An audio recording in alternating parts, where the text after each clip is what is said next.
Alors, mes chers amis, bonsoir.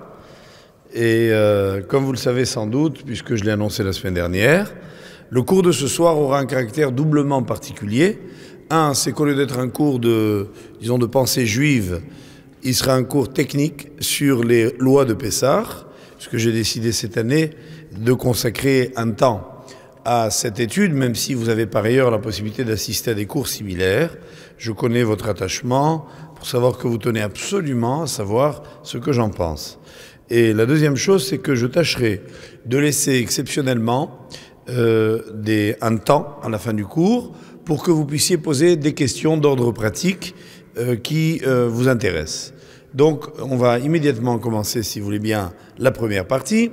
Et la deuxième, la parole sera à vous pour les sujets que vous souhaitez en rapport avec la célébration de la fête de Pessah. Donc, nous sommes en train de nous approcher à grands pas de cet événement énorme, dont bien évidemment la philosophie d'approche est d'abord une philosophie entre guillemets alimentaire. Vous allez me dire une fois de plus, comme s'il était possible d'être juif sans avoir référence à la nourriture. En fait, c'est beaucoup plus profond que cela. Vous savez très bien que la grande différence qu'il y a entre le Hametz et la Matzah, c'est que les Juifs, dans leur précipitation de la sortie d'Égypte, n'ont pas eu le temps de laisser le pain monter.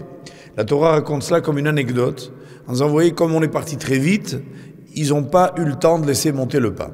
Alors bien évidemment, cette vision ne résiste pas à l'analyse. Ça fait 210 ans qu'on était là-bas, on n'était plus un quart d'heure près. Il aurait suffi de laisser le pain monter un peu plus, et puis l'affaire aurait été attendue. C'est que sans aucun doute, la Torah voulait enseigner à cette occasion toute une perception du pain. Le pain, il faut d'abord savoir que dans la Torah, c'est l'aliment essentiel. La base de l'alimentaire, c'est le pain. Lechem en hébreu, vous voyez par exemple en arabe, l'ham, ça veut dire la viande. Parce que les nomades, et dans beaucoup de régions du monde, la base de l'alimentation, c'est la viande. Pas dans la Torah. C'est pas que la Torah soit végétarienne, c'est qu'elle considère que ce qui découle du blé, d'abord est suffisant pour nourrir l'homme. On s'en est aperçu beaucoup plus tard en découvrant les qualités nutritives du blé. Il s'agit bien sûr du blé complet. Et d'autre part, de ce que le blé est une sorte de renvoi à l'origine de l'homme. Lorsque l'homme a été créé, que Dieu lui a dit « tu ne mangeras pas du fameux fruit interdit », parmi les midrashim et les écrits de nos maîtres, certains disent que c'était du blé. Donc en fait, la confrontation entre l'homme et l'aliment va être à l'origine de toute une signification de l'histoire. On ne peut pas comprendre l'histoire d'un individu si on ne comprend pas la façon dont il s'alimente. Quelle est la différence essentielle entre le Hametz et la Matzah? C'est que tout simplement la Matzah n'a pas de temps. Non pas qu'ils n'ont pas eu le temps de la préparer, mais c'est un pain sans temps. Un pain dans lequel n'entre pas l'ingrédient de la durée. Ce qui veut dire que pour une fois, l'alimentaire ne va pas renvoyer à la durée, c'est-à-dire au fait que je mange pour vivre, j'ai besoin de durée donc j'ai besoin de manger, je veux vivre donc j'ai besoin de me nourrir, mais plutôt un renvoi à la signification de l'alimentaire. Et on va nous dire que la matzah, qui veut comprendre ce qu'est un homme, doit comprendre ce que c'est une matzah. Alors une matzah, elle ne doit rien à ce qui la précède. Tous les pains sont faits à partir d'une levure qui vient d'un pain qui a déjà existé. La matzah, c'est un pain de commencement. Ça veut dire que dans la vie, il faut ressentir une expérience. Si on veut savoir ce qu'est être libre, c'est se dire qu'à un moment donné de sa vie, on peut tout recommencer. Tout commence maintenant.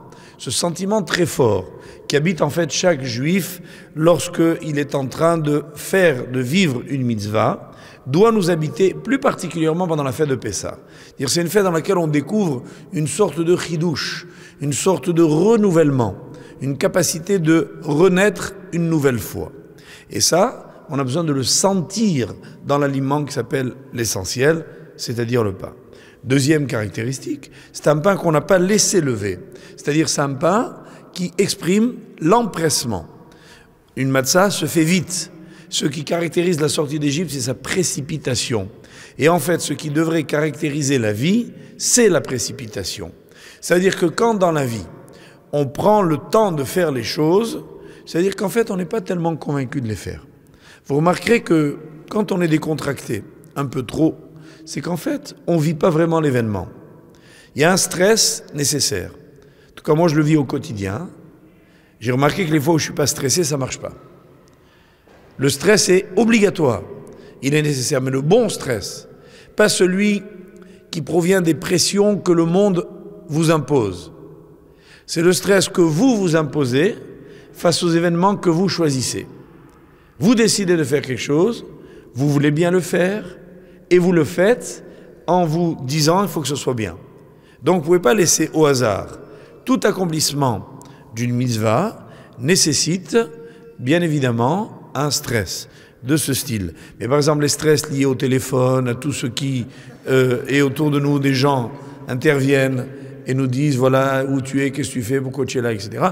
Il faut couper court avec ce stress et se dire qu'il y en a assez d'être stressé et constamment, et moi je ne sais pas pourquoi d'ailleurs, tenez, je vais le prendre et je vais le jeter. Alors, en fait, je m'en sers très peu, je l'ai juste pour la frime. Mais ce qui est très important dans la vie, c'est de décider, nous, où on va, comment on y va. Et ça a besoin... Les téléphones portables provoquant des interférences avec les instruments de navigation pendant le cours doivent rester éteints pendant toute la durée du cours, jusqu'à l'atterrissage. Donc, merci de tenir compte de cette recommandation en général pendant les offices, le Shabbat, les jours de fête et le jour de Kippour. Parce qu'à Kippour, je redoute maintenant avec le développement du téléphone en France, j'imagine Kippour dans cette synagogue, ça va être particulièrement sonore. Donc, lorsque on est dans un contexte social dans lequel on est sollicité par des événements, par des gens, il y a toutes sortes de gens pressés. Vous n'imaginez pas le nombre de gens pressés que je rencontre tous les jours. Et il faut arriver à leur faire comprendre que dans la vie, la seule urgence, c'est d'avoir compris le sens de la vie. Pour cela, il faut prendre un peu de temps, et ce temps, on le vit comment? Dans les mitzvot. Mais la mitzvah elle-même, il faut qu'elle se vive vite. Il ne faut pas faire les mitzvot cool. Et la matzah nous apprend cette dimension-là. Moi, j'ai toujours été frappé d'une chose, les jeunes bar mitzvah, quand ils font quelque chose, ils courent. À 13 ans, ils sont pressés. Pourtant, ils ont le temps. Mais ils courent. Pourquoi? Parce que le propre de la jeunesse, c'est de ne pas perdre de temps. Remarquez que les personnes âgées prennent du temps. Officiellement, c'est parce que leur physiologie impose un rythme plus lent. Les médecins vous diront c'est dû au rythme cardiaque, c'est dû au relâchement musculaire, c'est dû à ce qu'on voudra, mais c'est faux. Vous avez des personnes âgées, quelle que soit l'allure à laquelle elles marchent, qui sont d'une vivacité extraordinaire. J'en connais, en plus elles sont là. Et ce type de personnes qui sont d'une vivacité extrême, ça n'a rien à voir avec l'âge.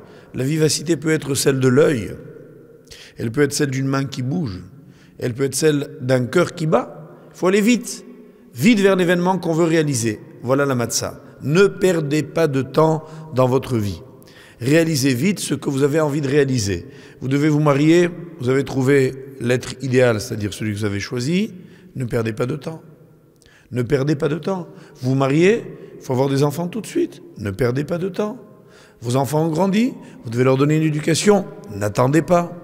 Vous devez tout ce que l'homme doit faire dans sa vie. Il faut qu'il soit empreint du sceau, non pas de la précipitation, mais de l'empressement. Voilà la leçon que cette année, très brièvement, je voulais tirer de la matzah. Alors maintenant, c'est quoi? Qu'est-ce qui se passe pendant cette fête? Alors, je vais faire comme si vous ne saviez rien, ce qui bien évidemment est faux. Mais on va reprendre des choses à la base pour être sûr que les idées reçues ne sont pas fausses. Je vais aller très vite. Je compte sur vous, attachez vos ceintures, parce qu'on va décoller immédiatement et on ne va pas s'arrêter pendant un moment. De façon à ce que tout le monde ait bien assimilé. S'il y a des choses que vous n'avez pas digérées, la matzah, c'est clair que vous n'avez pas la digérer, mais ce n'est pas maintenant qu'il va falloir s'en plaindre, eh bien, vous m'arrêterez à la fin du shiur, puisque vous en aurez la possibilité. Alors, il y a, selon le Rambam, Maïmonide, à propos de Pessah, 3 commandements positifs, 5 commandements négatifs. À l'époque où le temple existait, il y avait en plus 16 mitzvot qui étaient associés au sacrifice pascal, le fameux agneau que l'on offrait au temple de Jérusalem en souvenir de cette sortie d'Égypte. Malheureusement, ces 16 mitzvot aujourd'hui ne sont plus pratiqués. Il reste donc 3 commandements positifs et 5 commandements négatifs. Qui sont-ils? Premier commandement positif, c'est c'est se débarrasser du levain. De se débarrasser donc pendant le mois de Nissan, comme dit la Torah, Arbayom, Arishon, Tashbitu Seor, Mibatechem. Donc, dès ce début du mois de Nissan, vous vous débarrasserez, au plus tard le 14 Nissan, de ce levain.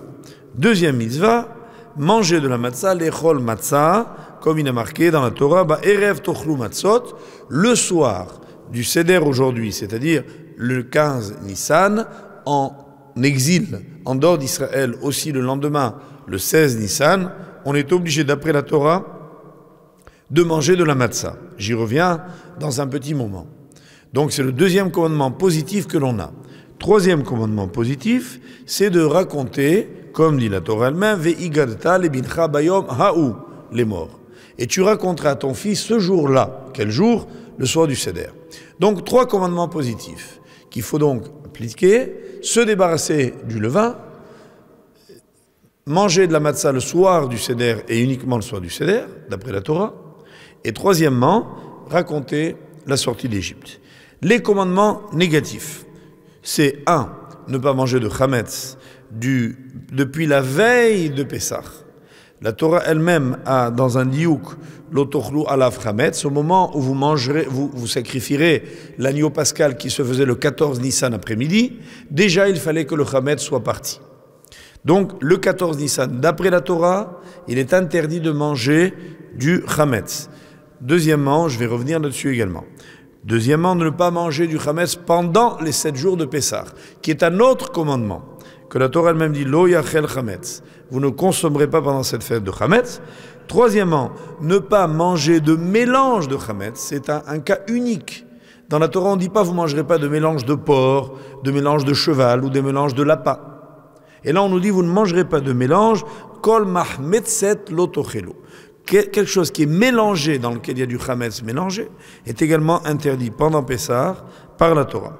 Quatrièmement, le chametz, notre chametz, ne doit pas être visible pendant Pessah, velo yerae lecha chametz, et le chametz ne sera pas visible chez toi, ton chametz. Il ne s'agit pas d'aller mettre des bombes dans toutes les boulangeries de Paris. C'est-à-dire le chametz, les goïms ont le droit d'avoir du chametz, votre femme de ménage elle a le droit d'avoir du chametz, même si elle vient chez vous. Le tout, c'est qu'elle ne l'éparpille pas. Mais un chametz qui n'est pas à nous, il n'est pas interdit de le regarder. On peut passer dans une rue et s'arrêter devant une croissanterie, mélancolique, pensif, et regarder pendant un moment des croissants, et se rappeler que c'est parce qu'on est juif, c'est pas parce qu'on n'aime pas les croissants qu'on ne les mange pas, mais c'est parce qu'on est juif qu'on ne les mange pas, et montrer par là l'extraordinaire volonté dont nous faisons preuve. La cinquième mitzvah négative, c'est que le chametz ne doit pas être trouvé chez nous.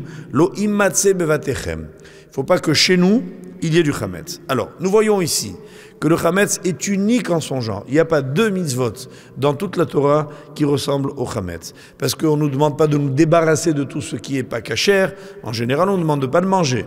Là, on n'a pas le droit de le posséder. On n'a pas le droit de le regarder. On n'a pas le droit donc d'en tirer profit d'une façon ou d'une autre. En ce sens, il y a une exclusivité du chametz. Pourquoi cette gravité? Les Haramim disent pour deux raisons. La première, c'est que la Torah interdit même une quantité infinitésimale de chametz. Deux, parce que c'est le seul aliment dont l'alimentation, la consommation est punie d'une peine extrêmement grave, qui s'appelle en hébreu le karet, qui est, comme nous l'avons déjà expliqué, compris dans la tradition orale, comme signifiant mort prématurée, sans descendance, ou sans olam haba, sans monde futur. En tous les cas, on le voit une sanction d'une extrême gravité, apparemment disproportionnée avec la gravité de l'événement. Non, puisqu'une façon de comprendre l'importance des événements, c'est de nous pencher sur leur gravité. Quand dans une civilisation on a voulu punir un geste sévèrement, c'est qu'on considère dans l'éthique de cette civilisation que ce geste est un geste symbolique. Et en fait, on s'aperçoit que quand on lâche Pessah, on lâche tout. Et que Pessah, c'est un des derniers remparts de l'identité juive. Et que ce rempart a été très fort. Et que même les juifs les plus lointains continuent d'observer Pessah à leur façon, de travers. Il y a des tas de choses qu'ils ne font pas, mais ils savent. Ils savent qu'il existe une nuit spéciale, qui s'appelle dans la Torah du très beau nom de Leil Shimurin, la nuit gardée, la nuit dans laquelle Dieu garde son peuple, la nuit dans laquelle il n'arrive jamais rien de mal, la nuit dans laquelle on trouve dans les minhagim, dans les usages anciens, et je me souviens avoir trouvé pour ma part dans un document que avait écrit le Rav Abraham Yarchi, Yarchi ça veut dire Lunel, le rabbin de Lunel au XIIIe siècle, qui écrivait « Chez nous en Provence, nous avons l'habitude le soir du Seder de dormir la porte ouverte ». Et effectivement, c'est un usage de beaucoup de gens, ce jour-là, de dormir la porte ouverte. Ne le dites pas à votre assureur, ni aux voleurs de votre quartier. Il faut que ça reste strictement entre nous, et que si vous pratiquez cette chose-là, il faut que vous en ayez une profonde conscience et une volonté certaine. Mais on le fait. Nous, on a ce minhag. On dort la porte ouverte. Alors, cette dimension est l'expression de la confiance que l'on a en Dieu, en souvenir de ce qui s'est passé alors. Qu'est-ce que du chametz? Qu'appelle-t-on le chametz? Et là, ça vous paraît évident, mais je vous assure que la plupart des gens ne savent pas ce que c'est que le chametz. Le chametz, c'est un aliment qui est fait à partir de 5 céréales, pas de 6, ni de 7, ni de 10. Ces céréales sont énumérées dans la Torah. Il s'appelle le blé, chita, il s'appelle l'épeautre, kosemet, en hébreu, il s'appelle seora, l'orge, en hébreu, l'avoine, shibolet shu'al, et le seigle, chiffon. Donc, en dehors de l'avoine, du seigle, de l'épeautre, du blé et de l'orge, il n'existe pas de chametz possible. Le chametz ne peut venir qu'à partir de ces 5 céréales. Comment est-ce que cela peut devenir chametz? Tout simplement en étant en contact avec de l'eau et en laissant la pâte, même s'il s'agit simplement de la farine humectée d'eau, gonfler, et que dès lors qu'il y a cet épaississement sous la forme d'une pâte, cela s'appelle du chametz. Si vous avez bien intégré ça, vous allez comprendre très facilement ce qui va suivre. Donc, tout ce qui est légumineuse, que ce soit des lentilles, des haricots, du millet, du blé, du riz, ne s'appellera pas comme du blé ou comme les autres céréales chametz. Ça ne peut pas devenir chametz, même si cela ressemble, même si cela porte un nom. Et tout cela, évidemment, va nous amener vers des usages. Il y a des pays dans lesquels on ne consomme pas les pois chiches parce que ça s'appelle en arabe hams, ce qui rappelle chametz. Mais les pois chiches ne peuvent pas devenir chametz. C'est-à-dire qu'il faut savoir que ceux qui ne mangent pas des pois chiches, conservez votre usage. Ceux qui ne mangent pas de riz, conservez votre usage. Ceux qui ne mangent pas de kotniot, c'est-à-dire de légumineuses, ne changez pas votre usage. Mais sachez que ce n'est pas du chametz. Et si on l'a interdit dans des communautés, c'est parfois pour une raison valable. On pourra en chercher à chaque fois. Par exemple, les communautés qui ne mangent pas de riz, c'est parce qu'elles craignent que des grains de blé se soient mélangés à des grains de riz. Les communautés qui mangent du riz l'achètent avant, le trient avant, soigneusement, pour être sûr que les grains de riz n'aient pas été mélangés. Souvent, ce sont des conditionnements qui sont parallèles. Souvent, ce sont des usines qui traitent toutes les légumes secs ou les céréales avec les légumineuses qui les produisent, et il peut y avoir effectivement des risques d'erreur. Aujourd'hui, c'est un peu plus rare qu'autrefois, mais ça arrive. Donc, il y a une raison. Il ne faut pas croire que c'est arbitraire. Les choix des minhagim sont fondés, même si on ne les comprend pas toujours. Alors donc, si une de ces 5 céréales a été mise en contact, écoutez bien là, avec de l'eau pendant 18 minutes, c'est le temps qui est prescrit par la Torah, sans avoir été manipulée, sans avoir été bougée, elle peut et elle devient vraisemblablement chametz. Pour ne pas qu'elle devienne chametz, qu'est-ce qu'on fait? C'est quoi de la matzah? C'est du blé et de l'eau. Alors quoi? C'est la même chose. Oui, mais il y a une énorme différence. C'est que la matzah, comme je vous l'ai dit en commençant, on ne lui a pas laissé le temps de monter. Qu'est-ce qu'on a fait? Pendant le temps où elle aurait pu monter, on l'a bougée, on l'a remuée. Une pâte qui est agitée ne peut pas monter. Donc la base de la fabrication des matzot, qu'elle soit artisanale, manuelle ou mécanisée, comme c'est le cas de la plupart des millions de tonnes qui sont fabriquées aujourd'hui, le sont par des machines dont tout le principe, c'est d'ailleurs très impressionnant à voir, ce sont les chaînes qui fabriquent les matzot, si vous voulez, industrielles, sont des chaînes longues de 40 mètres de long, dans lesquels tout est combiné, tout est calculé, pour qu'entre le début de la matzah, c'est-à-dire du mélange de farine dans un grand pétrin avec de l'eau, jusqu'à la matzah emballée, conditionnée et terminée, il ne s'écoule pas plus de 18 minutes. La chaîne a été calculée pour, et il y a évidemment la cuisson qui intervient au milieu de ces temps de 18 minutes. Vous voyez? Et c'est extrêmement impressionnant, et on voit constamment cette pâte qui est malaxée, qui est préparée, qui est débitée, qui est aplatie, qui glisse sur des tapis, qui est piquée, qui ensuite est cuite et qui ensuite est emballée. Donc, cette fabrication des matzahs tient compte de ce facteur. Quand on va les fabriquer à la main, ce qui est notre cas, je reviendrai encore une fois si vous voulez bien là-dessus, on voit que l'on tiendra compte par définition du temps et du mouvement permanent dans lequel la matzah doit se trouver pour rester une matzah et pour ne pas devenir chametz. En fait, la matzah est menacée en permanence par un danger terrible, c'est de devenir du chametz. Une matzah, elle a une existence très précaire. La matzah, vous la voyez, elle fait de la peine, la pauvre. Tant qu'elle n'est pas cuite, elle n'en peut plus. Elle est là, elle a une trouille terrible. Et si on m'oubliait? Et vous voyez ce petit morceau de pâte là sur une table qu'elle est en train de supplier qu'on la triture et qu'on ne l'oublie pas de l'enfourner pour ne pas qu'elle risque de verser dans l'abominable chametz des neiges qui envahit les montagnes du monde entier. Et voilà ce qu'est le propre de la fabrication des matzot. Même idée, thème évoqué au début, la zrizout, la précipitation pour le faire. Alors, pour évidemment être passible de cette fameuse sanction selon la Torah, il faut manger une quantité minimale qui s'appelle le kazaït. Le kazaït retenait toujours cette quantité, le volume d'une olive. En fait, il s'agit des olives d'Eretz Israël telles que la Torah en parlait. Ce sont des grosses olives dont le poids avoisine les 30 grammes. Certains mettent dit 27, 28, en tout cas une trentaine de grammes. Donc dès que l'on mangerait une quantité de chametz de 30 grammes, on peut tomber sous le coup de cette fameuse sanction dès lors que l'on a fait volontairement. Mais le problème maintenant pour nous est de comprendre que cette mesure-là, c'est celle qu'il faut intégrer pour pouvoir réaliser comme il faut la fête de Pessah. Vous allez le comprendre dans un moment. Alors, il existe des chametz qui n'en sont pas véritablement. Par exemple, soit qu'ils aient durci au point de devenir immangeables. Il existe un critère dans la tradition, c'est de se poser la question suivante. Est-ce qu'un chien en mangerait? Si un aliment est tellement incomestible que même un animal n'en voudrait pas, alors il perd son caractère de chametz. Et il s'appelle chametz nokché selon la Torah, le chametz qui est durci. C'est intéressant de connaître ce principe parce qu'on va retrouver ce type de chametz dans énormément, vous allez le voir, d'ingrédients. Si par exemple, à l'intérieur d'un ingrédient surprenant, comme de l'encre, de la peinture, de la colle, du cirage, il y a de l'amidon. Comme il est certain que cette matière n'est pas consommable, elle n'est pas re'ouya la achila, elle cessera de s'appeler chametz.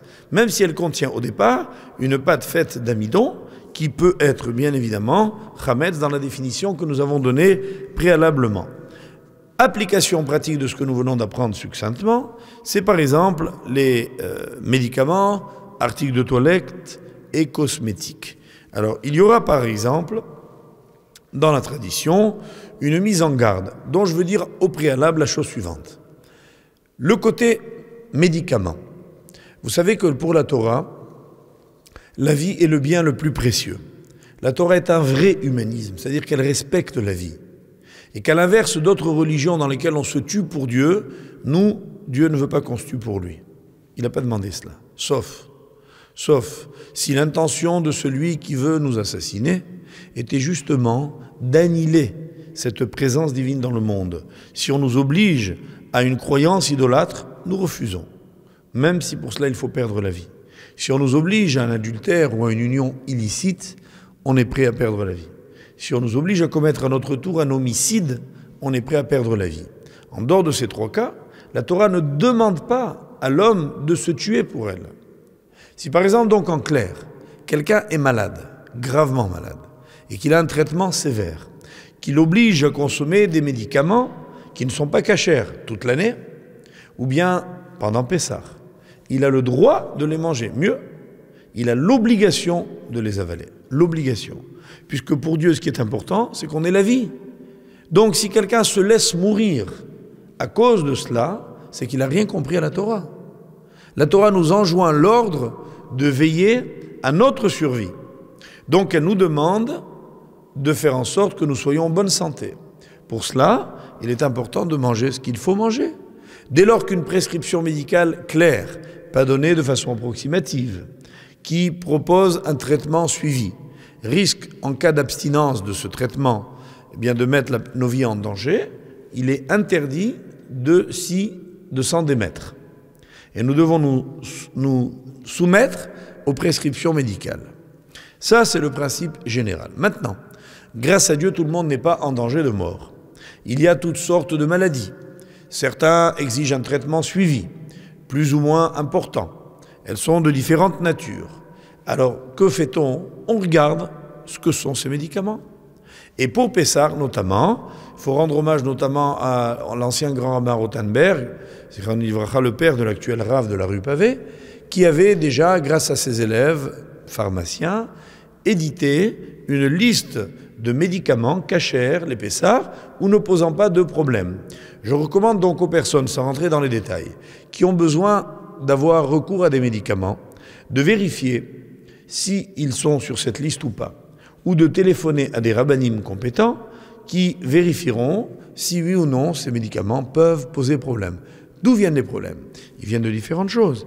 Ils viennent des comprimés eux-mêmes qui peuvent comprendre dans l'excipient de l'amidon, qui peut être d'origine céréalière. Il peut y avoir dans des préparations de l'alcool. L'alcool, tout le monde ne le sait peut-être pas, et généralement, dans la plupart des cas, je parle de l'alcool éthylique, que l'on trouve généralement donc dans le milieu pharmaceutique, qui peut être ou bien synthétique, ou bien d'origine céréalière ou alimentaire. C'est vrai qu'il y a des alcools qui sont faits de betterave, qui sont faits à partir de denrées qui ne posent pas de problème de chametz, mais ils peuvent aussi être faits à partir de chametz. On ne le sait pas, sauf si on peut enquêter.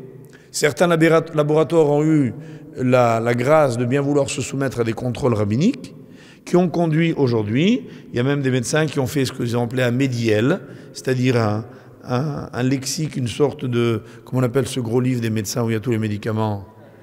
Le Vidal, un Vidal cachère. Il est vital de le connaître pour ceux qui sont concernés par ce problème et dans lequel on voit que beaucoup de préparations pharmaceutiques, en fait, dans toutes les spécialités, je ne vais pas les énumérer maintenant, pratiquement toutes les affections que l'on peut avoir, hélas, sont guérissables avec des médicaments qui ne posent pas de problème de cache-route. Alors autant se renseigner, demander à notre médecin s'il n'y a pas d'inconvénient à choisir tel granulé, comprimé ou préparation plutôt que tel autre, et sans mettre sa vie en danger ni sa santé en fragilisé, on peut très bien respecter les mitzvot de la Torah. Évidemment, suivant, je ne vais pas rentrer dans les détails, certains maîtres préfèrent les gélules plutôt que les ampoules, d'autres diront il vaut mieux ça que des comprimés, et enfin les cachets. Et en fait, dans la pratique, c'est vrai que le cachet qu'on laisse fondre dans la bouche est ce qui pose le plus de problèmes. Une gélule qu'on peut ouvrir, dont on peut vider le contenu et l'avaler, pose généralement très peu de problèmes. Des antibiotiques importants sont souvent dans des gélules, lesquelles contiennent, vous le savez, de la gélatine. La gélatine est généralement d'origine animale et elle pose tout au long de l'année problème. Donc, connaître ces problèmes-là, c'est savoir les gérer en fonction des besoins. Alors, on voit en parallèle avec les médicaments que de nombreux produits cosmétiques posent problème. Et sachez qu'en général, ces produits, ça va dépendre s'ils sont liquides, s'ils sont solides. Quand ce sont des liquides et qui contiennent de l'alcool, on s'abstient. Donc quand il y a même une émulsion, même quand il y a un spray et qui contient de l'alcool, on s'abstient. Par exemple, pendant Pessah, on ne prendra pas tout ce qui est produit pour le corps, des déodorants, des produits de ce genre qui contiennent de l'alcool. On prendra des produits neutres, qui sont sans alcool. Il y a aujourd'hui de très nombreux produits qui sont sans alcool. Il y a des listes, le consistoire de Paris notamment en édite une qui est très bien faite et dans laquelle vous verrez un certain nombre de produits cosmétiques. Il y a même des laboratoires de cosmétiques qui ont accepté eux aussi de se soumettre à des contrôles et qui nous permettent de dire que des produits comme ROC par exemple, je ne parle pas de la danse, hein, ROC, le ROC, posent généralement très peu de problèmes. Les produits comme Mustela posent généralement très peu de problèmes. Des produits comme Nux, je vous donne la liste, ne posent pas de problème. Faites attention aux rouges à lèvres. Les rouges à lèvres étant justement à l'endroit de la consommation, donc sur les lèvres, au bord de la bouche, doivent, eux, pendant Pessah, faire l'objet d'une vigilance particulière. Alors on me signale par exemple que Revlon, dans Revlon, il y a Lipcolor, Color Stay, enfin si vous voulez des détails, donnerai la liste, qui sont des rouges à lèvres qu'on peut mettre pendant Pessah, heureusement, hein, parce que comme c'est gravissime de rester une semaine sans rouge à lèvres, c'est impensable. Alors maintenant, il y a évidemment, à part le rouge à lèvres, peu de problèmes dans tout ce qui est produit de soins du corps. Les savons sont autorisés, les shampoings sont autorisés, même si certains n'utilisent pas tous les shampoings, mais ça devient vraiment de la khumra, c'est-à-dire une sévérité excessive, et on demande simplement, c'est vrai, qu'il existe des shampoings qui ont la bonne idée de se déclarer ouvertement faits à base de chametz. Il y a des shampoings où il y a marqué shampoing au chametz. C'est-à-dire, en fait, c'est pas marqué au chametz, mais ils vous disent clairement que c'est fait à partir d'avoine. Hein. Moi, j'étais hier en voyage dans un hôtel. Il y avait devant moi, je l'ai amené rien que pour le montrer, enfin pas sur moi, mais shampoing à l'avoine. D'accord?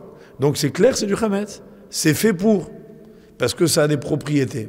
Alors, dès lors qu'on le sait explicitement, on n'en prend pas. On n'est pas obligé de vendre ces produits, mais on ne les utilise pas pendant Pessah.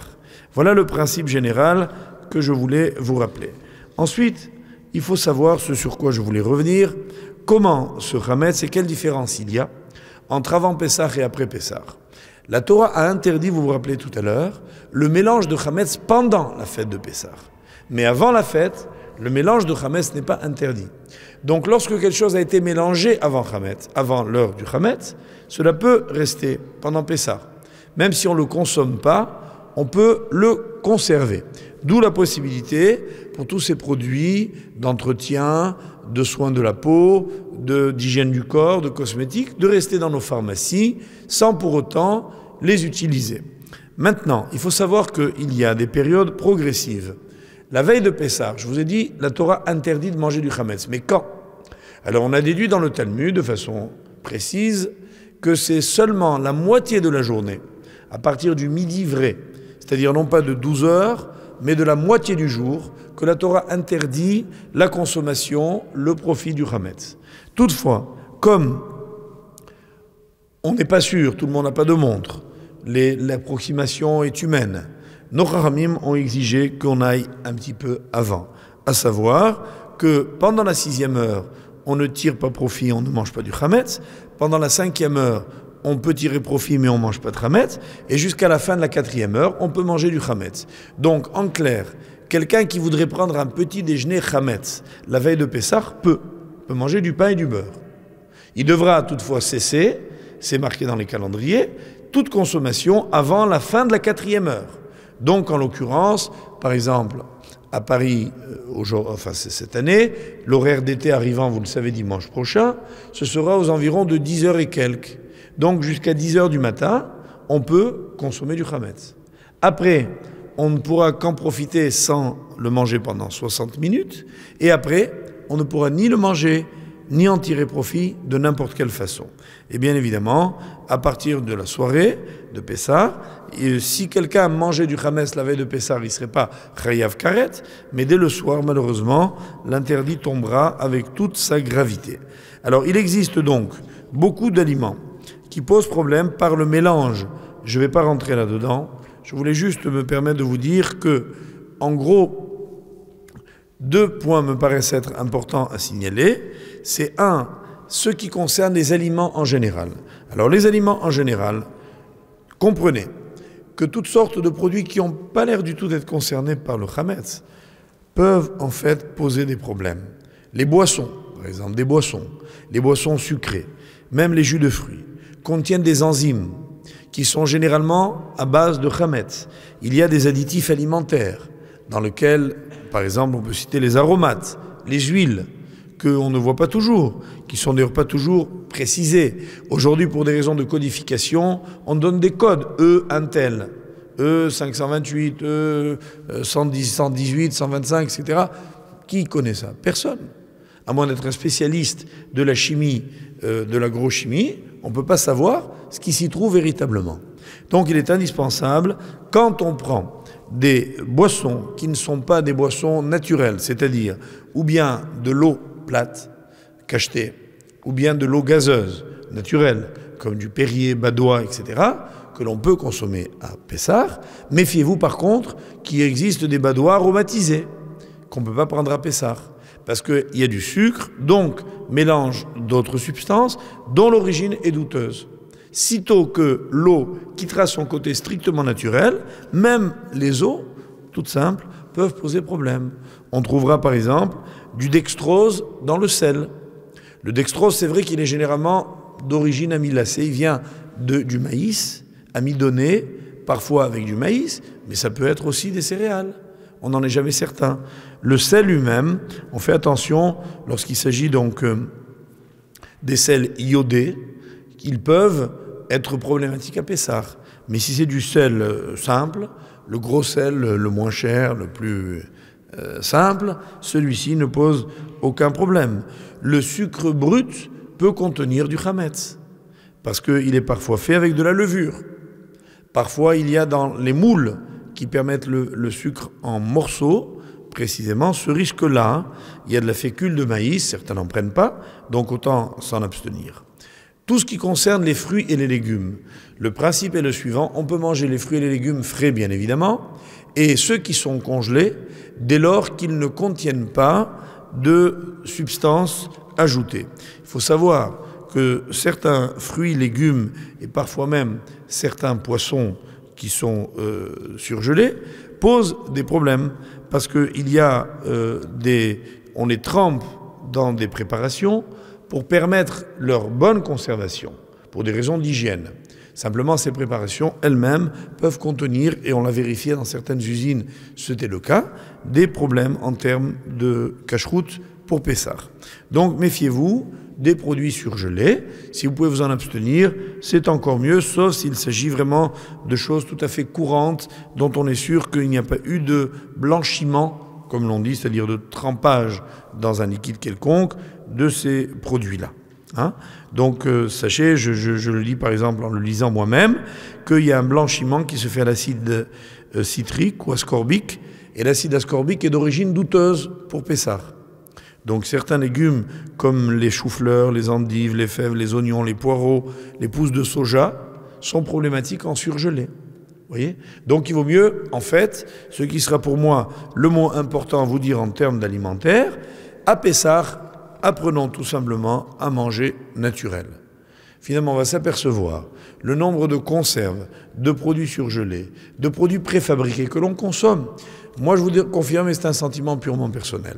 Vous n'êtes pas obligé de m'écouter, mais peut-être que vous avez aussi le droit de m'écouter. C'est qu'en fait, on dénature un peu Pessah.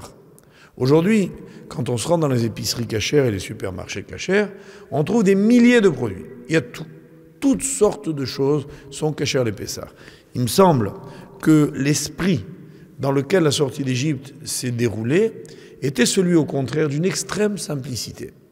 De choses simples, de produits naturels. Je sais que chez nous, nous prenons très peu, pratiquement pas de produits manufacturés, dans lesquels on peut évidemment trouver des surveillances rabbiniques très sérieuses. Il ne s'agit pas de remettre en question la cache-route, mais l'esprit. C'est pas parce que quelque chose est cachère qu'on est obligé de le manger. Il y a marqué dans la Torah, tu ne mangeras pas non cachère. Il n'y a pas marqué, tu mangeras tout ce qui est cachère.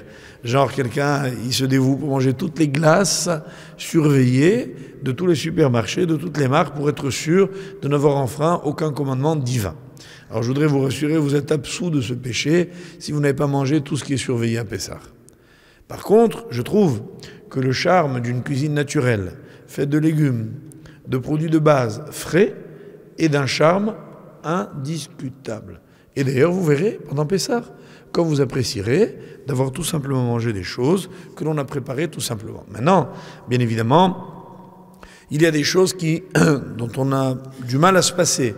C'est tout à fait naturel et on peut les prendre. Alors, deux bonnes nouvelles, par exemple, le café, généralement, le café lyophilisé, les préparations de café genre Nescafé, même Altarica, etc., ce genre de préparations sont permises à Pessah, même sans surveillance rabbinique, heureusement. Parce que, effectivement, c'est très difficile de vivre sans Altarica. Je ne sais pas si ça vous arrive, mais je passe rarement 48 heures sans mon Altarica. Donc, c'est un coup de pub en plaçant. Mais on voit que la consommation du café, non pas seulement en grains, mais donc en lyophilisé, en poudre, est permise. Par contre, méfiez-vous du thé instantané. Il existe des préparations de thé instantané en poudre qui exigent, elles, une surveillance. Pourquoi? Parce qu'on s'est aperçu qu'il y avait du malt et du dextrose, donc de l'alcool, dans l'arôme. Et que de nouveau, on retombe dans un problème, ce qui n'est pas le cas du café. Le café, donc, par froid, lui, après avoir été torréfié et cuit, il est gelé et donc donne ces petits granules qui restituent le goût au moment où ils sont en face d'eau chaude. Méfiez-vous du lait, beurre, fromage et crème qui ne soient pas cachés les Pessah. Même si tout au long de l'année, un certain nombre de coulottes de facilité peuvent nous autoriser à prendre ces aliments lactés, pendant Pessah, eh bien, d'abord, certains ne consomment pas du tout d'aliments lactés. Mais ce n'est pas possible toujours pour les enfants. Et c'est important d'en avoir. Mais sachez que les aliments aujourd'hui que l'on croit naturels, en fait, contiennent souvent des vitamines ajoutées. Chose surprenante, on s'est aperçu que la vitamine D, qui était ajoutée au lait, est parfois à base de céréales. Donc, même dans du lait qui est juste vitaminé, on peut dire, mais c'est du lait. Oui, mais il est vitaminé, donc contient des ingrédients qui peuvent être problématiques à Pessah tout le moins. Autre chose, il y a souvent, indépendamment de la présure dans tout ce qui est fromage qu'il faut bannir tout au long de l'année, il y a du beurre ou bien des crèmes très légères qui contiennent des stabilisateurs d'origine microbienne qui peuvent être, vous savez, comme l'ultralevure, faite à partir de chametz. Donc, ce qui contient notamment la fameuse, non pas la présure, mais la préparation microbienne qui permet aux yaourts, etc., d'exister, pose problème à Pessah. Et on ne peut pas la faire sans avoir fait une hashgacha particulière. Je voudrais terminer l'aspect nourriture en vous précisant que pour les enfants, il faut se méfier des laits pour enfants. Il y a des listes que les rabbins ont vérifiées, que je vous recommande de suivre, parce que les laits posent de nombreux problèmes. Un, il y a très souvent des farines ajoutées, donc du chametz, et il y a à part cela, même tout au long de l'année, des laits que l'on appelle maternisés, et qui en fait, ces laits contiennent des denrées d'origine animale. Et que donc dans du lait vendu en poudre pour les petits-enfants, il y a bassar bechalav. Il faut savoir. Il ne faut pas faire boire aux enfants n'importe quel lait. Il y a donc des listes. Je sais que par exemple, Gigose, pour parler d'une marque très connue, Confort 2 ou Nidal AR2 pour le deuxième âge, ne pose pas de problème. Et de très nombreux laits comme Materna, Gigose, Nidal, Enfalac, Materna 2, donc sont autorisés pour Pessah. Voilà. Alors si vous voulez des renseignements techniques à ce sujet, vous pourrez très facilement les obtenir. Je voudrais, mes chers amis, revenir maintenant à des problèmes autres que ceux de la consommation d'aliments qui, comme j'y ai consacré un moment, voyez l'importance et la gravité que cela peut avoir. Sachez que Pessah, on ne peut pas le vivre sans avoir éliminé son chametz. Et encore une fois, il y a juste un petit danger que je voudrais vous rappeler, c'est qu'aujourd'hui, à force de passer Pessah dans des endroits qui ne sont pas nos maisons, je ne suis pas sûr que nos enfants, dans une génération, se souviennent de comment on prépare Pessah. Je mets juste en garde les parents pour cela. Le fait de quitter sa maison ne doit pas nous dispenser systématiquement de la Bédikat Hametz. Pas seulement parce qu'elle a un charme particulier, parce qu'elle est une mitzvah.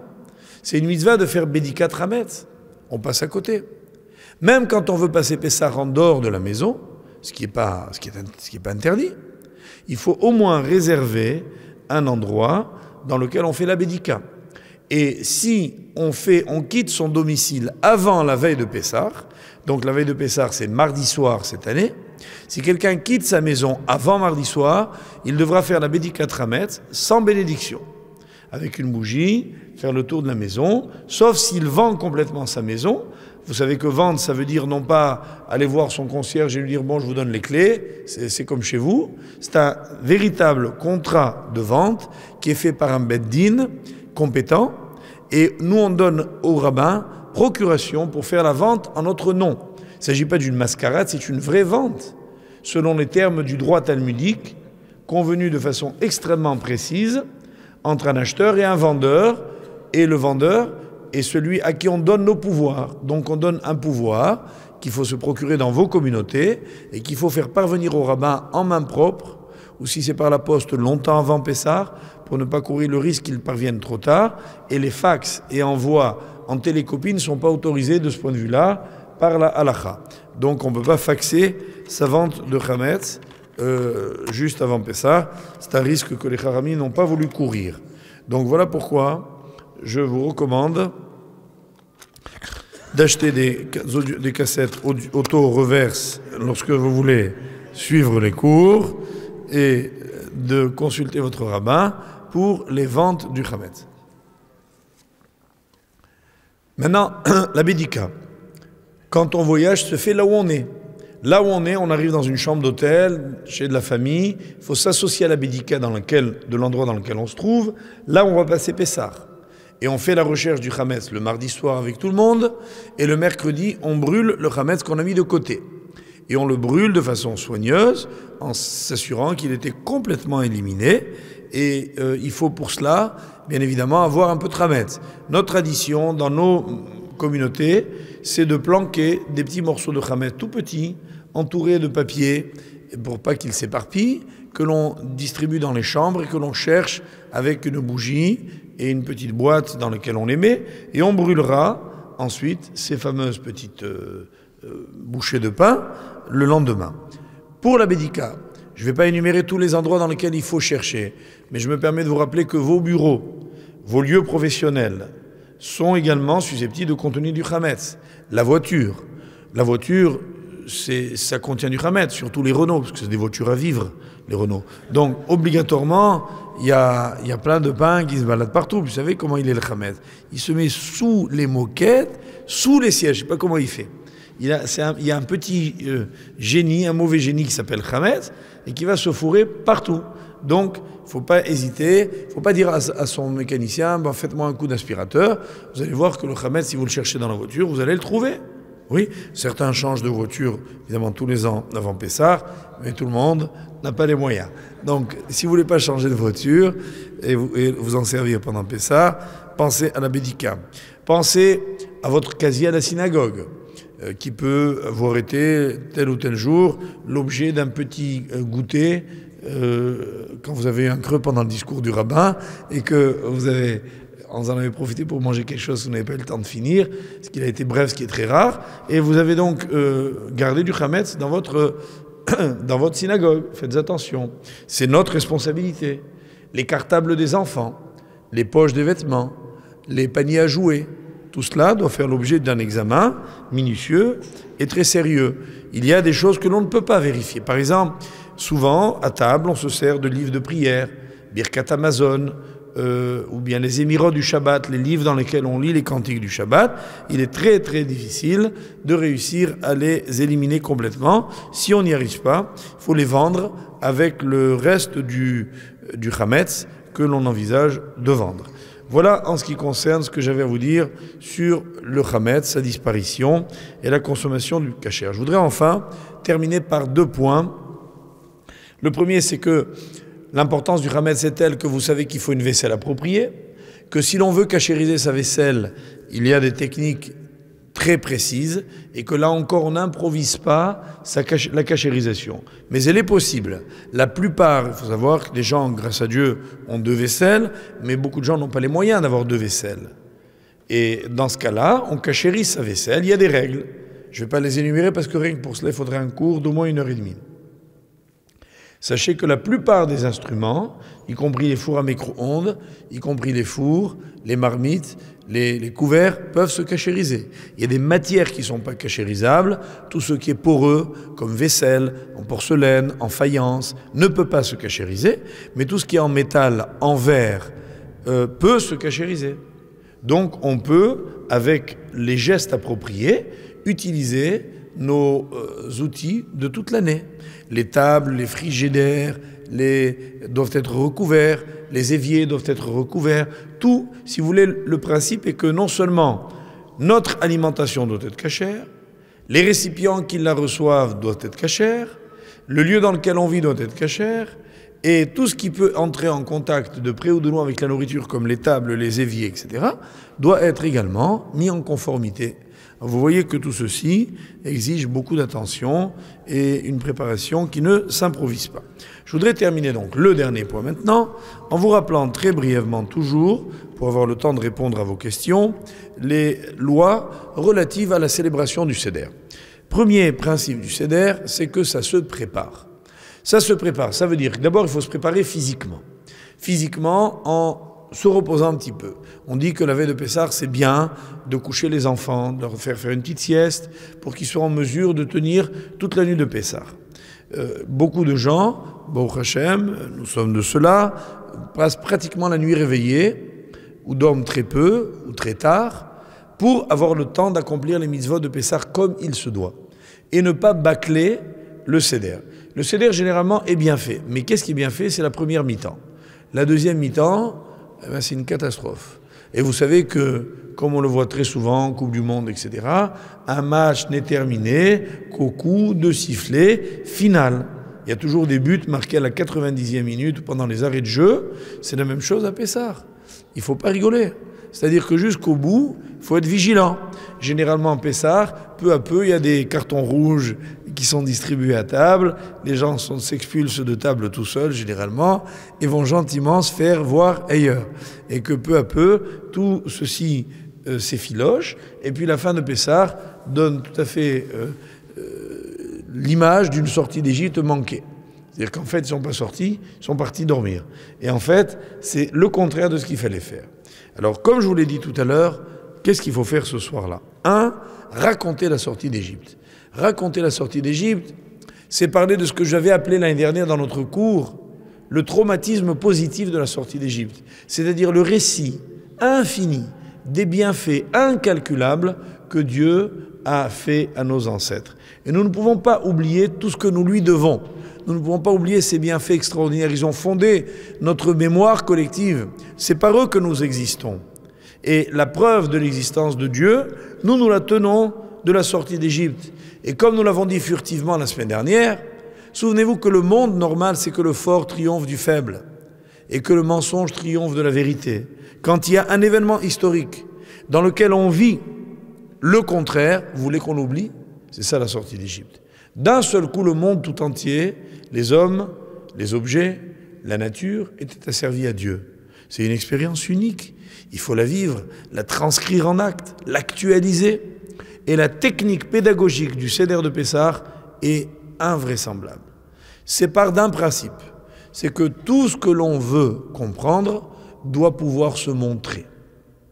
Ça veut dire qu'on montre à l'enfant, on montre à nous-mêmes, on montre aux autres des choses concrètes. La pédagogie doit être active, illustrée, vivante. L'esprit de découverte doit être incessant. Comme j'aime toujours dire, le Rav Dessler écrivait, si l'esprit est sage, le cœur est toujours ignorant. C'est-à-dire que dans la vie, il faut chercher à apprendre. Les gens qui vieillissent pas, c'est pas ceux qui n'ont pas d'arthrose, de maux de dos et de courbatures prématurées, c'est ceux qui ne s'intéressent plus à rien. Quelqu'un qui est vieux, c'est quelqu'un qui ne s'intéresse plus à rien. Quelqu'un qui apprend toujours, il est toujours jeune. Et c'est ça, l'enfance. L'enfance, c'est un monde merveilleux, parce que c'est un monde de découverte, dans lequel à chaque instant, on se demande qu'est-ce qu'il y a autour de moi, qu'est-ce qui se passe, qu'est-ce que je peux apprendre. Quelqu'un qui, dès que vous sentez chez vous s'émousser le goût du savoir, méfiez-vous, c'est que vous êtes en train de vieillir. Ne vous regardez pas dans la classe, pas la peine de perdre du temps. Les rides, vous savez, c'est pas méchant. Les cheveux blancs, c'est pas méchant. On peut vieillir longtemps. Là n'est pas le problème. Ce qui est grave, le vieillissement prématuré, c'est d'être blasé. Et nous, quand on est blasé, on ne va pas à la réunion. Vous voyez, on va dans les endroits de Torah où on essaye d'apprendre quelque chose. Et il y en a un qui s'appelle la Haggadah de Pessah, qui est le lieu géométrique et l'espace-temps dans lequel l'homme peut tout redécouvrir. Et il faut se poser des questions, même quand on croit connaître les réponses. Chaque année se dire, qu'est-ce que je vais apprendre de plus? Et la somme faramineuse de savoir qui est contenue dans la Haggadah est immense. Voilà pourquoi une personne, même seule, se posera des questions. Un couple qui n'a pas d'enfants se posera mutuellement des questions.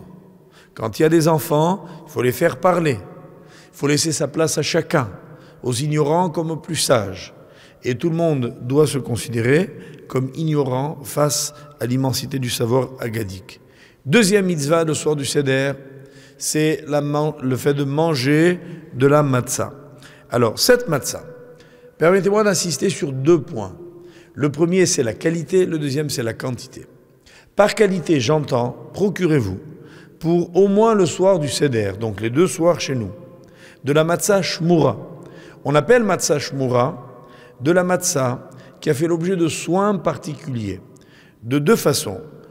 Un, dès la récolte pour certaines, et effectivement c'est celle que généralement on trouve dans le commerce aujourd'hui, où on a fait attention dès que le blé a été coupé, qu'il n'était plus sur pied, on a veillé à ce qu'il ne soit plus en contact avec de l'humidité, de l'eau, de la pluie, et on a fait en sorte que pendant sa fabrication, on soit extrêmement vigilant pour qu'il n'y ait pas ces fameux 18 minutes. Et par exemple, la matzah shmura, je vous ai parlé tout à l'heure des machines. Il y a de la matzah shmura faite à la machine, mais qui exige les plus chères, les gens ne comprennent pas, parce qu'elle exige des manipulations considérables.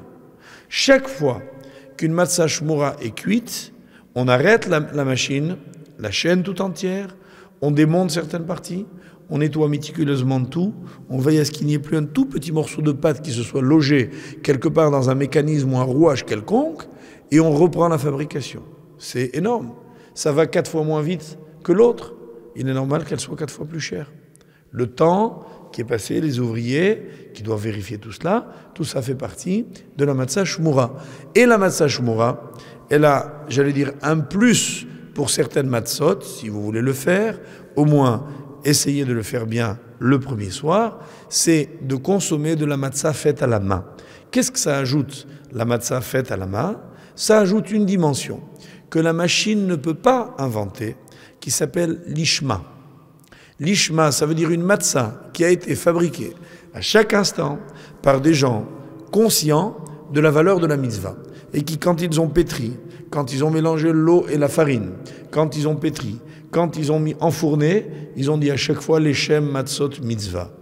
Matzah faite pour la mitzvah. Et d'ailleurs, je vous l'avais déjà annoncé une fois, personnellement j'ai le bonheur de fabriquer depuis des années mes matzot. Ceux d'entre vous qui veulent assister, on les fait jeudi matin.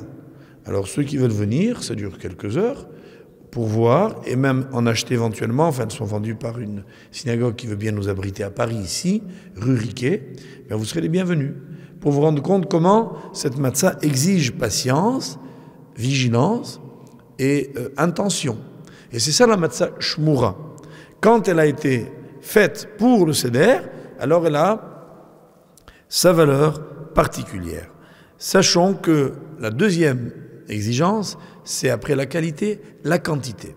Il faut manger au minimum 1 kazaït, et certains de nos maîtres disent 2 kazetim, c'est-à-dire 60 grammes de matzah chaque soir du Seder, au moment où on fait la bénédiction de la matzah. Et il faut la manger très vite, en 4 minutes. Donc ça exige effectivement d'avoir une grosse bouche ou d'avoir des dents en bon état. Et une personne qui est âgée, qui a du mal, peut ramollir sa matzah, même la tremper dans l'eau pour qu'elle soit plus comestible, de façon, quand elle a été cuite bien sûr, de façon à pouvoir l'ingurgiter plus facilement. Mais il est important que toutes les personnes en bonne santé, dont l'état de santé autorise la consommation de la matzah, puissent le faire dans le temps requis et en quantité requise. Et pour cela, on fait attention. Je sais que mon épouse a une très bonne habitude depuis des années, c'est de faire peser par les enfants, avant la fête, la quantité requise de matzah, de la mettre dans des petits sachets en plastique et de distribuer à chaque convive. Comme ça, chacun vide son sac, si j'ose dire. Hein? Et ça permet à chacun d'être conforme avec la quantité qui est requise par la halakha pour le soir du Seder au moins. Le reste du temps, si la matzah vous dérange, vous n'êtes pas obligé d'en manger. À part que malheureusement, vous passez à côté du motzi, puisque pendant Pessah, le seul moyen de faire motzi, c'est-à-dire la bénédiction sur le pain, c'est de manger de la matzah. Mais si vous avez envie de manger pendant les autres jours de la fête du poisson, de la viande, des œufs, ce que vous voulez, vous pouvez. Des légumes, des fruits, vous pouvez.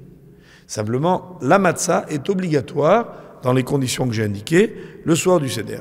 Troisième mitzvah du Seder, c'est le maror, les herbes amères, qui doivent être, elles, soigneusement vérifiées, qui ne doivent pas contenir de bestioles. Les salades, il faut qu'on soit les seuls à les manger, pas qu'on soit nous et une petite bête qui nous regarde au moment où elle dévore notre petite salade, parce que manger une bête, c'est beaucoup plus grave que manger un animal non cachère.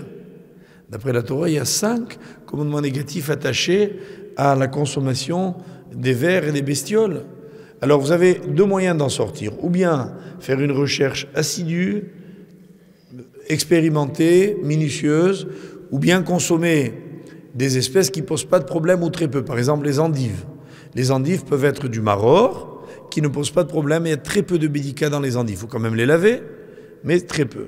Ou alors, le scoop de l'année, c'est d'acheter des salades romaines qui viennent d'Israël.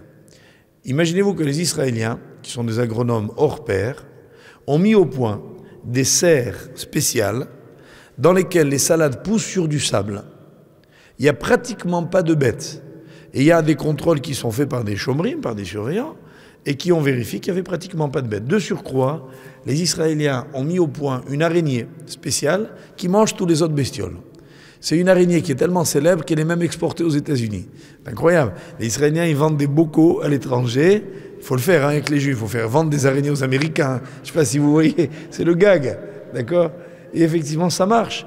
Parce que chaque fois que eux, c'est pas pour des raisons de cache-route qu'ils les consomment, les Américains, mais chaque fois qu'il y a des invasions d'insectes et de bestioles qui peuvent détruire une récolte, on envoie un bataillon d'araignées israéliennes, c'est des parachutistes extraordinaires, ils vont et vous bouffent tout. Et ils sont capables d'éliminer toutes les bestioles qui se promènent sur les différentes salades et autres. Alors, ces salades sont vendues à Paris. Je ne vous dis pas des salades, hein, c'est très sérieux. Vous pouvez les acheter. Il faut simplement qu'elles soient dans des emballages spéciaux, en plastique. Vous demandez les salades spéciales d'Israël qui ne nécessitent pas de bédicats, de recherche, si ce n'est d'être lavées pour être débarrassées des petites impuretés, saletés. Donc, le maror, quand il a été préparé comme il faut, exige enfin d'être mangé en quantité suffisante. C'est-à-dire, encore une fois, ces fameux 30 grammes de consommation à chaque fois, et toujours selon certains dolomètres, 2 fois 30 grammes. Terminons en vous précisant qu'il faut aussi consommer 4 verres de vin. Vin ou jus de raisin. La quantité, elle aussi, est importante ici, et la qualité aussi. Qualité, bien sûr, ça doit être kasher les pessars, ça doit être du vin rouge ou du raisin rouge, et ça rappelle bien évidemment la souffrance, le sang, les douleurs de l'esclavage égyptien, et en même temps, ce vin qui a une valeur symbolique à la fois nutritive très forte, c'est le seul aliment, dit la Torah, où on mange et on boit en même temps, et aussi et surtout celui qui est comparé à Israël, la vigne ne supportant pas d'être transplantée, d'être croisée. On ne peut pas mélanger la vigne avec autre chose, comme ce peuple-là, qui quand il se perd, malheureusement n'est plus lui-même. Eh bien voilà que cette vigne fournit le liquide sur lequel on va sanctifier le Tout-Puissant, en buvant ces 4 verres. Vous connaissez les Haggadot, je ne vais pas insister là-dessus. Si ce n'est que je voudrais vous demander d'être vigilant, encore une fois, de prendre à chaque fois la quantité requise. Elle est précise, c'est 86 grammes, c'est pas beaucoup. Ça fait un peu plus que la moitié de ce verre-là, vous voyez ? Mais qu'il faut boire entièrement. Si vous avez un verre plus grand, par exemple, si j'avais ce verre, je boirais la moitié du verre. Si j'ai un verre plus petit, je bois la totalité du verre. À chaque fois, au moins 86 grammes, et si on le peut, 150 grammes. Ce verre contient 200 grammes d'eau, 2 décilitres. Et c'est la quantité, donc, un peu inférieure à celle-ci, qu'il faut prendre à chaque fois. Donc, vous le consommez aussi à coudée. Les dames sont dispensées de s'accouder, mais les messieurs doivent s'accouder. Et les enfants aussi, on les habitue à s'accouder et à le manger dans cette position, non pas de désinvolture, mais de liberté, qui est celle de l'homme qui peut s'exprimer librement. Je voudrais ne pas manquer de vous rappeler que cette année, Pessah tombe un jeudi et un vendredi. Donc, il y a 2 jours de fête qui précèdent un Shabbat. Il faut donc procéder à la cérémonie que l'on appelle Eruv Tafshilin, c'est-à-dire le mélange de mets, qui se fait la veille de la fête et qui consiste à mettre de côté un œuf dur ou un autre plat que l'on a cuisiné, très simple, avec une matzah qu'on consommera le jour de Shabbat, et de réciter la bénédiction afférente. Vous verrez tout cela dans votre Haggadah. Je voudrais vous rappeler enfin que les dernières fêtes ne sont pas négligeables et que le Pessah se termine à la fin du 8e jour, en l'occurrence donc cette année le jeudi soir, je ne sais plus combien avril, et qui, avant la tombée de la nuit, on ne doit pas acheter, évidemment consommer, quoi que ce soit de Chametz. Et que la fête, c'est bien à la tombée de la nuit et pas avant, et que tout autre usage n'est qu'un abus ou une mauvaise compréhension des usages anciens. Ceci étant, vous savez que généralement Pessah finit avant 22h et que nous avons demandé donc au gouvernement qui a bien voulu y consentir de faire en sorte que les supermarchés restent ouverts jusqu'à 22h uniquement pour permettre aux Juifs après Pessah d'acheter du Chametz. Et donc vous aurez encore le temps de le faire et je suis sûr qu'ingénieux comme vous êtes, vous trouverez toujours quelque part un petit commerçant heureux de vous rendre service si vous tenez, comme c'est un bon usage, à consommer à l'issue du Seder, à la suite de la fête de Pessah, un bon plat de spaghettis avec un petit verre de bière. Mais maintenant, pendant quelques jours, il va falloir s'en abstenir et ne pas le concevoir comme un sacrifice, mais au contraire comme une chance, en réalisant que faire les mitzvot, c'est ce qui nous permet de nous découvrir nous-mêmes, de sentir le sens de la vie, de garder pas seulement un attachement, mais un espoir en l'avenir, et de se dire que de la même façon que Dieu nous a délivrés de l'Égypte antique en Nissan, c'est en Nissan que doit avoir la délivrance future.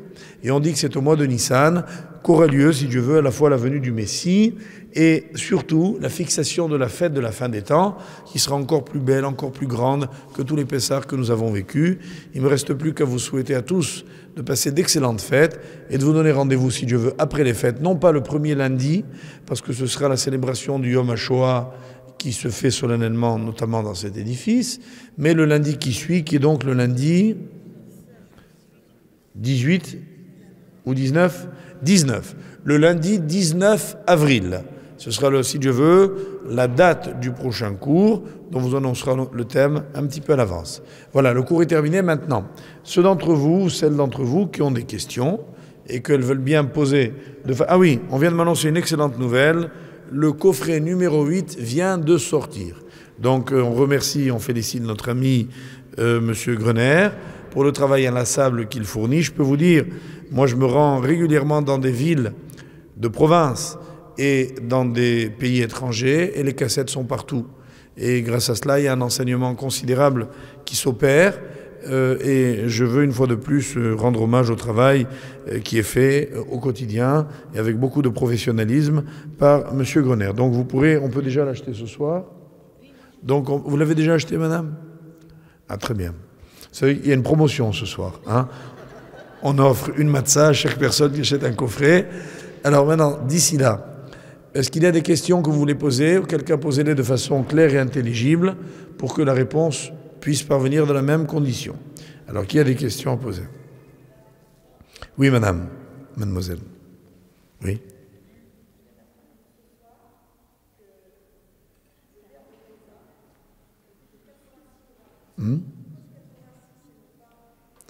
Et non pas plus ou moins. Bonne question. Alors d'abord, un petit moyen mnémotechnique très joli pour s'en souvenir. Pour ceux qui savent que l'hébreu... Donc je reprends la question. Mademoiselle a demandé pourquoi le verre de vin qu'il faut boire, c'est 86 grammes. Alors, se souvenir que 86, c'est la valeur numérique de kos, qui veut dire verre. en hébreu, c'est déjà joli. Mais il y a une raison toute simple, c'est que c'est la quantité qui est le volume de joues qui sont remplis d'un liquide. Si vous buvez de l'eau et que vous ne voulez pas l'avaler et vous ne voulez pas la cracher, vous remplissez vos joues d'eau, calculez, il y a 86 grammes. Il fallait le faire, hein? Voilà. C'est ça qu'on appelle boire. On appelle boire quand le palais tout entier a été garni de liquide. Ensuite, d'autres questions? Alors, qu'appelle-t-on gâteau kasher?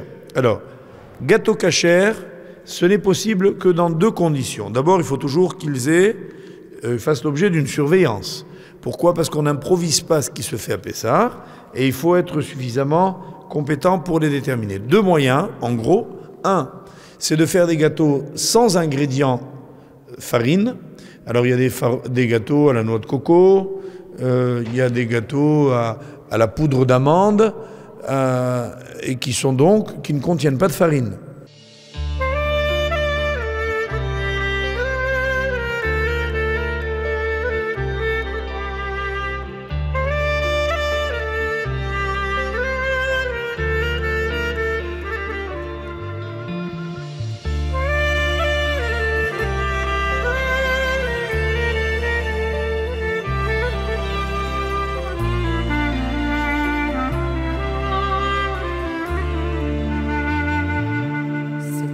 Je rêvais, j'ai vu comme un ange étudié.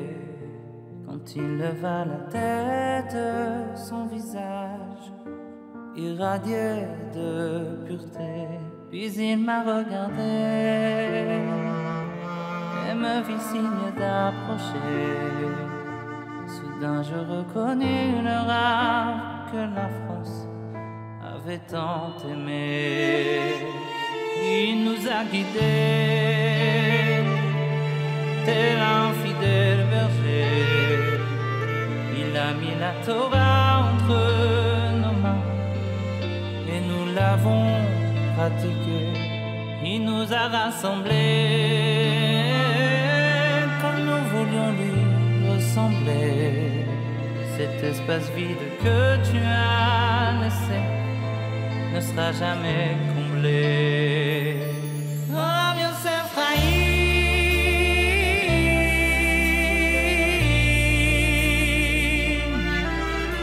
ton peuple inconsolable ne peut sécher ses pleurs. Oh, Yosef Haïm,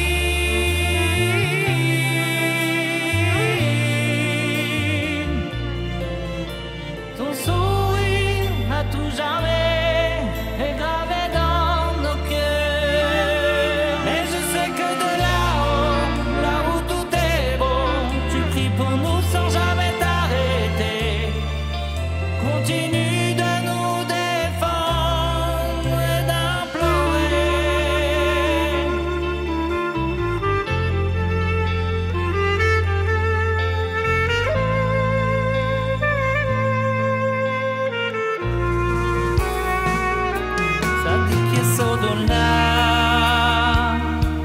À chacun il donnait son âme. Et lorsque tous les autres parlaient à Dieu, lui il parlait à l'autre. Et jusqu'au dernier jour,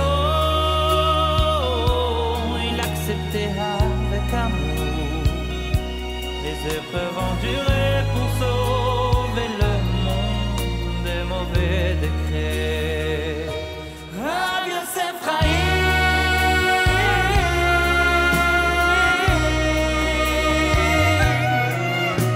ton peuple inconsolable ne peut sécher ses pleurs.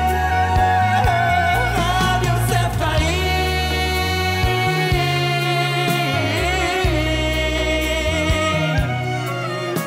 ton sourire à tout jamais gravé dans nos cœurs. Mais je sais que de là-haut, là où tout est beau, tu pries pour nous sans jamais t'arrêter. Continue de nous défendre et d'implorer. Et je prends dorénavant cet enseignement que de toi je veux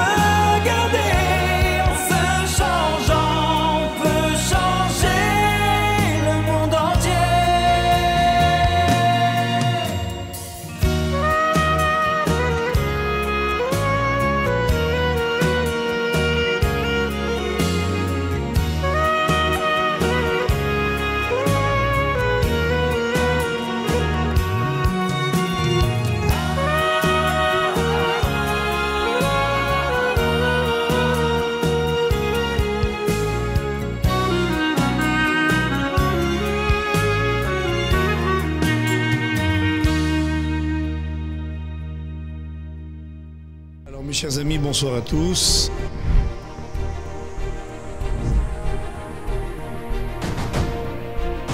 Les cours avaient lieu en permanence. La Torah était accessible à tout le monde. Il fallait être là. Parce que pour moi, chacun de ces cours, c'est un chef-d'œuvre.